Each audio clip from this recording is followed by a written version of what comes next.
Okay, just tell us about the IR Tory incident.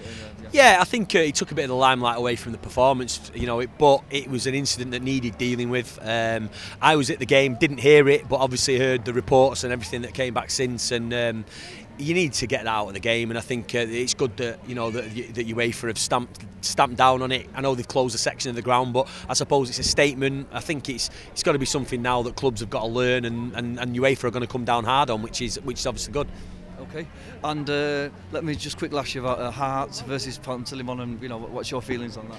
I'm a massive Joe Hart fan, but I think Manuel Pellegrini commented this week that he was taking him out of the limelight a bit. He's played every game in Premier League game for 2.5 years.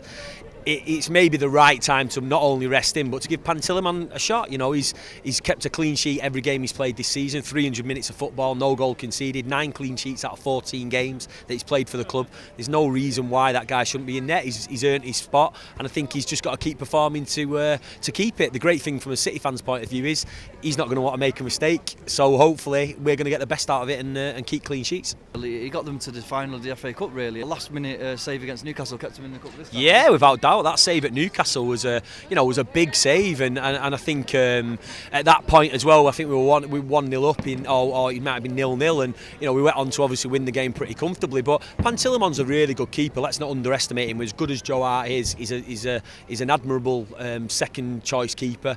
Let's just hope he continues his performances and makes it difficult for Pellegrini to bring Joe back. If Joe gets back in, I'm sure he'll be fighting to keep his place. So it's all good competition. It's all based on how you do on that pitch on that 90 minutes. And if Pantilimon keeps performing, keeps keeping clean sheets, how can you take him out of the starting lineup? You can't. So I think overall City will be the winners. I just hope Joe Hart keeps his head, doesn't overreact, and stays with the club and fights to get his shirt back. And keeps his head and shoulders. I love that. Keeps his head and shoulders. So